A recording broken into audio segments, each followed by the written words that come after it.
بسم الله الرحمن الرحيم.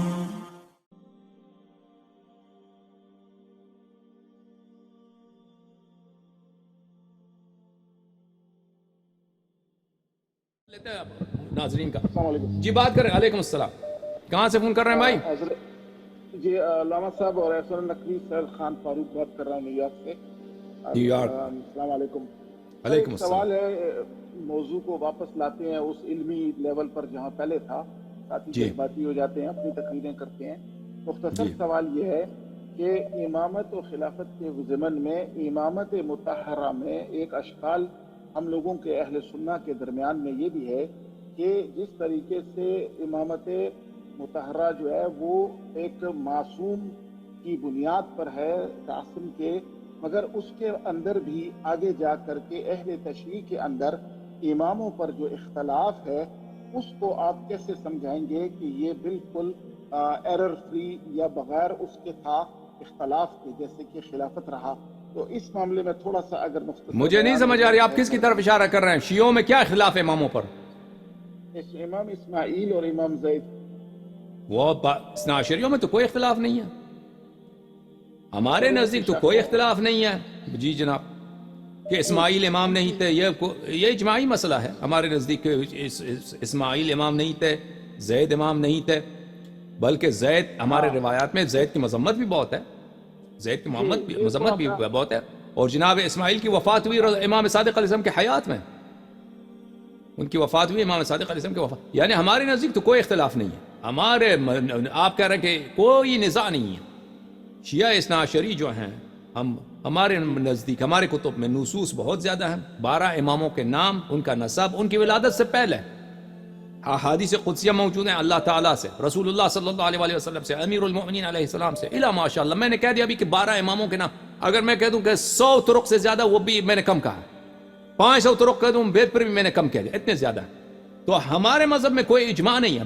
لیکن یہ بات ہے کہ امامت ایک ایسا مرتبہ ہے کہ لوگ اس کی تمنا کرتے ہیں، کیونکہ آپ سب لوگ آپ کی طاعت کریں، آپ کی توصیف کریں، آپ کے احترام کریں. کوئی شخص اللہ سے نہ ڈرے تو وہ اس کی تمنا کرتا ہے کہ یہ مجھے مل جائے.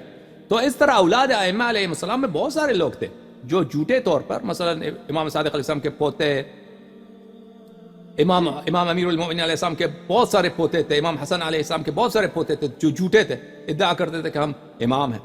وہ ان کی کوئی ویلیو نہیں ہے. ویلیو وہ اس کی ہے جس کی نصوص ہیں، جس کے معجزات ہیں، رسول اللہ صلی اللہ علیہ وسلم سے نصوص موجود ہیں. تو اس میں تو کوئی اشکال ہی نہیں ہے کہ اس میں کوئی نزاع ہی نہیں ہے ہمارے مذہب میں. اور جناب بس یہی مختصر تھا آج. جزاک اللہ اوکے. خیر. السلام یا علیکم. اللہ سلامت رہے.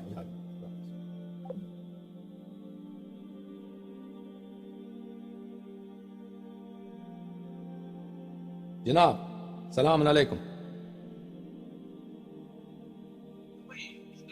یہ بات کریں بھائی. ہلو جی جناب. السلام علیکم. علیکم السلام. جناب علی حسن دونوں جی کی جناب بات کریں. خدمت میں سلام عرض ہے. جی سید علی حسن نقوی صاحب سے میں مخاطب ہوں. جی جی علی حسن بات نقوی کریں. صاحب آپ کی آواز نہیں آ رہی بھائی. آپ کسی اچھے لائن سے فون کریں. آپ کا انٹرنیٹ نہیں ہے. اچھا. وہ جناب زید کے متعلق روایت دو طرح کے بھائیو. ایک روایت میں مدح ہے، وہ سب ضعیف، سب ضعیف. مدح کی جو روایت، مذمت کی جو روایت ہے وہ صحیح ہیں. زید کے متعلق دو طرح کی روایات ہیں، مدح کی اور مذمت. مدح کی روایات ضعیف، کیونکہ آل بویحہ کی دولت تھی. جناب صدوق نے کتاب عیون میں بعض روایات لے کے آئے ہیں، وہ ظاہراً تقیہ کے طور پہ آل بویحیہ کی حکومت کی وجہ سے. لیکن جو صحیح روایات ہیں کتاب کافی وغیرہ میں، ان کی مذمت کی روایات بہت زیادہ. اچھا. اور لوگ کال کرنا چاہیں ہم آپ کی خدمت میں حاضر ہیں. کوئی بات کرنا چاہتے ہیں آپ علی بھائی؟ جناب اچھا سر، اس میں ایک گزارش کروں کہ جی موضوع چھیڑا نا سر. ہاں یہ جو ابھی آپ نے موضوع، یہ بڑا خطرناک موضوع آپ نے چھیڑا ہے، کیونکہ یہ میری خاص فیلڈ دلچسپی کی یہ ہے. بیسیکلی شیعہ سنی مسائل جو ہے نا، اس کو دیتا ہی کوئی نہیں تھا. یہ تو بعد میں اس طرف آ گئی ہوں. لیکن شوق ہے نا، کیونکہ بینگ اے سید بھی یہی مسئلہ، انصاب اور اس حوالے سے نا ان شخصیات کے نام آتے رہتے ہیں جو کہ مطلب ہے سنی ہو کے بھی ہمیں ان سے اتنا واسطہ پڑتا ہے جتنا شاید اہل تشیع جو بڑے بڑے مناظر ہیں آپ جیسے ان کو بھی نہ پڑتا ہو، کیونکہ نسب میں ان لوگوں کے نام. تو میں اس سلسلے میں عرض کروں کہ آپ نے جو بات فرمائی ہے نا، یہ سر اس ایک مفتی محمد عباس رضوی صاحب ہیں بریلوی. ہاں جی. بلکہ میں نے آپ کو جو علماء کی لسٹ بھیجی تھی نا کہ آپ بے شک ان کو چیلنج دے دینا اخلاق کے ساتھ، تو آپ نے وعدہ بھی کیا کہ آپ انشاءاللہ ایک اخلاق کی اور محبت بڑی ویڈیو بنائیں گے. آپ پرائیویٹ میں ان سے تو بات کرتے ہیں. ایک منٹ، آپ پہلے بات، آپ آگے بڑھنے سے پہلے آپ پرائیویٹ میں تو علماء سے بات کرتے ہوں گے، کہتے ہوں گے کہ لائری کے ساتھ بات کرو، تو وہ کیا جواب دیتے ہیں آپ کو؟ سر میری پتہ کیوں میں آپ کو بتاؤں نا، پاکستان میں نا آپ کی بھی اس طرح سے شہرت نہیں ہے. اچھا کیونکہ ہمارے جو علماء ہیں نا، چھوٹوں کا نہیں میں کہہ سکتا، چھوٹے جو ہے نا ہماری عمروں والے وہ تو نیٹ پہ بیٹھے رہتے ہیں سارا دن. جو بڑے علماء ہیں نا جیسے ساق صاحب ہیں، ان کو تو الف سے بے نہیں تھی پتہ. زبیر علی زئی صاحب کو میرا خیال ہے شاید یہ دوسرے یہ لیٹسٹ فون بھی نہیں چلانے آتے ہوں گے. جو بڑے علماء ہیں نا ان کو تو الف سے بے نہیں پتہ ٹیکنالوجی کی. آپ تھوڑی پتہ چل رہی ہے نا، تو ان کو نہیں پتہ، ان کو ابھی بھی اتنا نہیں پتہ جو بہت بڑے علماء کی بات کر رہا ہوں. تو مفتی محمد عباس رضوی صاحب جو ہے نا جی، وہ بہت بڑے عالم ہیں، تو بریلوی مسلک کے، لیکن اہل کے خلاف کام ہے. تو انہوں نے ایک دفعہ یہ بات کی تھی کہ اہل تشیع جو ہے نا جی، یہ جب ان سے آپ کا مناظرہ ہو نا، تو آپ ان کو یہ کہ بھی آپ جو ہے صحابہ کے بارے میں بات کرتے ہو، یہ بلکہ آپ یہ ان سے پوچھیں کہ بھائی آپ کا اہل بیت کے بارے میں کیا کہتا ہے.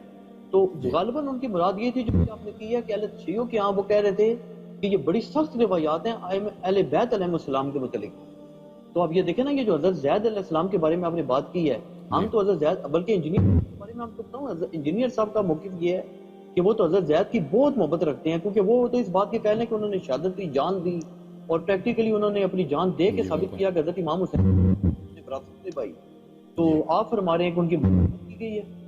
جی بالکل، مذمت ان کی بہت ہے. امام صادق علیہ السلام کے زمانے میں تھے، امام صادق علیہ السلام کے کسی صحابی نے ان کا ساتھ نہیں دیا. زید کا ساتھ دینے والا کون تھا؟ ابو حنیفہ تھے. زید کا ساتھ دینے والے کون تھے؟ مالک ابن انس تھے. جو بڑے بڑے مجتہدین ہیں، آپ کے مجتہدین تابعین ہیں، یہ ان کے ساتھ تھے. شیعہ میں سے کوئی شخصیت ان کے ساتھ نہیں تھا. شیعہ امام صادق علیہ السلام نے، امام باقر علیہ السلام نے ان کو منع کیا، لیکن انہوں نے باز نہیں ہے. بہرحال اب آپ نے ایک بات آپ نے چڑھا ہے اہل بیت علیہ السلام کے متعلق، میں آپ کو جواب دوں. دیکھیں، ہمارے نزدیک اہل بیت مطہرین علیہ السلام، جن پہ ہم ایمان رکھتے ہیں، عقیدہ رکھتے ہیں، جن کی ہم عصمت کی تائید کرتے ہیں، وہ صرف 14 شخصیت ہیں. اول رسول اللہ صلی اللہ علیہ وآلہ وسلم، ان کے بعد حضرت زہرا سلام اللہ علیہا، اور 12 امام. ان کے علاوہ ان کے نسل میں تو بہت سارے لوگ ہیں، ان کے نسل میں تو بہت سارے لوگ، ان میں سے بہت سارے اپنے آپ کو امام بھی انہوں نے کہلوائے ہیں. ان میں منحرفین کی بھی کوئی کمی نہیں ہے. آج کے زمانے میں بھی سادات تو بہت زیادہ دنیا میں بڑی پڑی ہے. ایسے سادات ہیں، آپ کوئی کرسچن ہیں، سید آپ کو ملیں گے دنیا میں، عیسائی بن چکے ہیں. عیسائی یہ کوئی ضروری نہیں ہے کہ وہ امیر المومنین علیہ السلام کی نسل سے ہو تو وہ حتماً وہ اچھا آدمی ہوگا، مومن آدمی ہوگا، اس کا کردار صحیح ہو. یہ کوئی ضروری نہیں ہے. حضرت امام صادق علیہ السلام کے زمانے میں، حضرت امام باقر علیہ السلام کے زمانے میں، ان کے بعد یعنی روایات میں اس بات کے اشارے بہت ہیں کہ علویین جو تھے ان کی خاصی بڑی تعداد، بلکہ اکثریت امامت سے منحرف ہو چکے، امامت سے منحرف ہو چکے. اور یہ روایات میں کم نہیں ہے اس بات کی شواہد. اور وہ بہت سارے تھے جو خود امامت کی دفاع کرتے تھے، امامت کی دفاع کرتے تھے. تو ہمارے نزدیک آپ اگر کہتے ہیں اہل بیت سے مراد یہ ہے کہ جو بھی حضرت زہرا سلام اللہ علیہ کی نسل سے ہو وہ اہل بیت میں سے ہیں، تو ٹھیک ہے، اس طرح تو بہت توسیع ہے.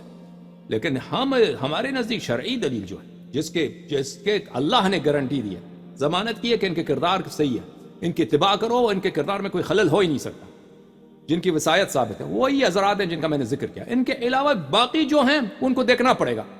اگر کوئی محترم شخص ہے، متقی ہے، عقیدے میں، عمل میں اس کے کوئی انحراف نہیں ہے تو سر آنکھوں پر.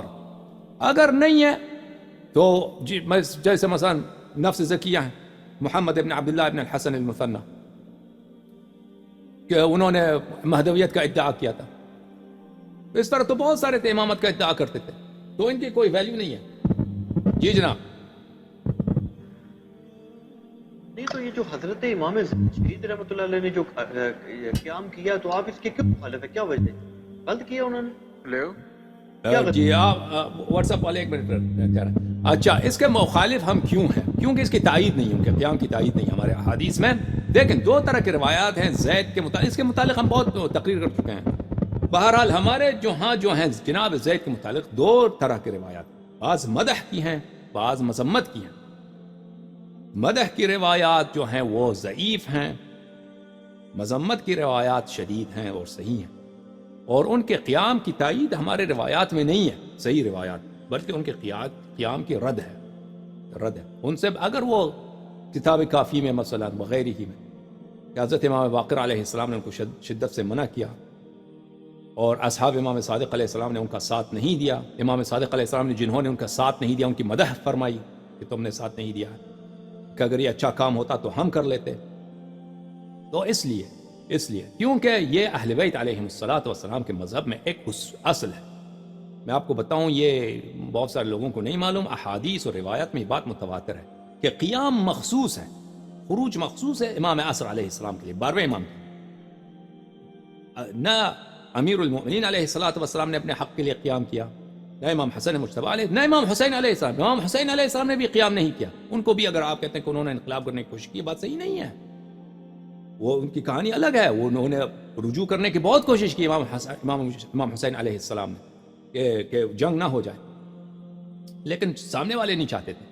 تو اسی طرح امام ائمہ طاہرین علیہ السلام یہ کی بات دیگر، انہوں نے ان سے جب مراجعہ کیا کرتے تھے لوگ، ابو مسلم خراسانی جنہوں نے بنی عباس کو حاکم بنایا، وہ پہلے تو امام صادق علیہ السلام کے پاس آئے کہ ہم آپ کو چاہتے ہیں کہ آپ خلیفہ بنیں۔ امام صادق علیہ السلام نے رد کیا کہ میں آپ کے قیام میں بنی امیہ کے خلاف ساتھ نہیں دوں گا، وہ شخص میں نہیں ہوں جو قیام کرے گا، وہ قیام کرنے والا میرے بیٹے ہیں 12ویں میں۔ تو یہ مذہب میں صرف مخصوص ہے امام عصر علیہ السلام، ان سے پہلے جو بھی شخص قیام کرے گا وہ شیطان ہوگا ہمارے مذہب میں، جس کا حدیث یہ بھی متواتر ہے کہ امام زمان علیہ السلام سے پہلے جو بھی شخص قیام کرے گا وہ شیطان ہوگا، وہ دشمن خدا ہوگا، اور اس کا ضرر پہنچے گا، دین کا فائدہ نہیں پہنچے گا۔ تو یہ امید ہے کہ آپ کو بات سمجھ آئی، ٹھیک ہے نا علی بھائی، سمجھ آئی بات؟ سر یہ جو بات آپ نے کی ہے نا، یہ ویسے بڑی عجیب و غریب سی بات، یہ ایسی بات ہے کہ میرا خیال ہے پاکستان کے تو کم از کم شیعوں کے علم میں نہیں ہے ایسی بات۔ جی بالکل نہیں ہے، مجھے پتہ ہی نہیں ہے، یہ بہت سارے شیعوں کو کیا معلوم، شیعہ علماء کو جب نہیں معلوم یہ باتیں، میں جو کہتا ہوں میرے عزیز، شیعہ مذہب علماء کو نہیں معلوم، یعنی علماء وہ ایک دوسرے وادی میں ہیں، وہ بالکل ان کا اوہام اور توہمات کے ان کا مذہب ہے، سمجھ میں آ رہی نا بات آپ کو؟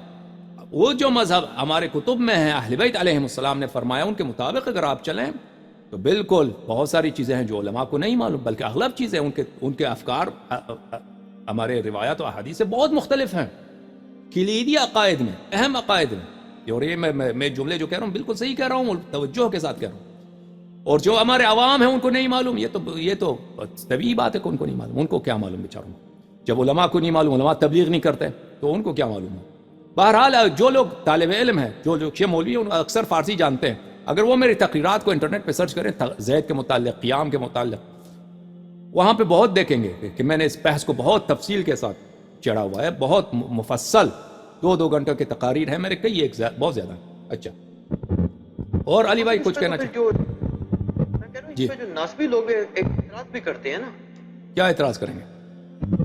لوگ تو یہ بات کرتے ہیں نا، وہ تو یہ بھی کہہ دیتے ہیں کہ یار یہ ہمارے بڑے بڑے علماء گزرے ہیں نا، جی، یعنی کہ جو ائمہ اہل بیت علیہ السلام جن کو آپ امام مانتے ہیں، ہم بھی امام مانتے ہیں، ہم تو جرت ہی نہیں کر سکتے نعوذ باللہ ان کی امامت کا انکار تو نہیں کرتے نا، وہ تو ایک علیحدہ بحث ہے منصوص من اللہ والی، یعنی یہ تو ان کو تو امام مانتے ہیں کہ وہ بہت بڑے امام، لیکن ناسبی تو کہتے ہیں کہ یہ بتاؤ کہ جو تمہارے جو امام ہیں انہوں نے تو قیام نہیں کیا اور دوسرے لوگوں نے تو جانیں بھی دے دیا، اس کے علاوہ یہ بھی کہہ دیتے ہیں کہ اگر تم کہتے ہو کہ انہوں نے قیام نہیں کیا تو پھر ان کی کیا خدمات ہے، نعوذ باللہ استغفر اللہ۔ تو حضرت عیسیٰ علیہ السلام نے قیام نہیں کیا نا، عیسیٰ علیہ السلام نے، موسیٰ نے قیام کیا قوم کو، موسیٰ علیہ السلام نے قیام نہیں کیا، قوم کو نکالا فرعون کے ظلم سے، عیسیٰ علیہ السلام نے کیا قیام کیا؟ ابراہیم علیہ السلام نمرود کے زمانے میں رہتے تھے، کوئی انقلاب کیا نہیں کیا، ان کو آگ میں ڈال دیا، آگ سے نکل آئے، پھر دعوت دی، معجزے دکھائے، لوگ ایمان نہیں لائے، نکل گئے، کہا میں یہاں سے جاتا ہوں فلسطین، وہ بابل کو چھوڑ کے فلسطین چلے گئے۔ وہ امام ہونے کے لیے شرط تو نہیں ہے کہ وہ قیام کرے، ہاں اگر ساتھی ہوتے، اگر ان کے پاس عدہ اور عدہ ہوتے، اتنے لوگ ہوتے کہ وہ قیام کرتے، اس احکام اسلام جاری کرنے کے ان میں امکانات ہوتے، انہوں نے بچا نہیں لائے تو صحیح بات۔ جب اتنے شیعہ کمزور ہوتے تھے کہ امام کاظم، امام صادق علیہ السلام کی جب وفات ہوئی ہے تو لوگ گئے، کچھ شیعہ محدود شیعہ گئے کہ نئے امام ڈھونڈنے کے لیے امام کاظم علیہ السلام کے پاس، ان سے پوچھے کیا امام آپ ہیں؟ تو تقیہ اتنا شدید تھا کہ امام کاظم علیہ السلام نے نہیں کہا کہ میں امام ہوں آپ کا، نہیں کہا کہ میں امام ہوں آپ کا، اس اشارے سے سمجھایا، تصریح نہیں کیا، اشارے سے سمجھا کہ امام میں ہوں آپ کا. اس زمانے میں اتنا تقیہ شدید ہوتا تھا. اور انقلاب کیسے کرتے؟ انقلاب اگر کرتے یعنی سب قتل عام ہو جاتے، شیعہ بچتا ہی نہیں تھا اگر انقلاب کرتے، قیام کرتے. تو اگر کوئی ایسا زمانہ آپ کو نظر آیا ہے لوگوں کو کہ لوگ جوق در جوق آتے ہیں بیعت کرنے کے لیے کہ امام صادق علیہ السلام سے بیعت کرتے ہیں کہ آپ انقلاب کریں، کہاں ہے وہ؟ جب کوئی ساتھی ہی نہیں تھے اور بہت محدود افراد ان کی بات ماننے کے لیے تیار تھے، تو یہ بھائی کوئی انقلاب کرنا امامت کی شرط تھوڑی ہے. اچھا ایک اور کال لیتے ہیں علی بھائی، ایک منٹ.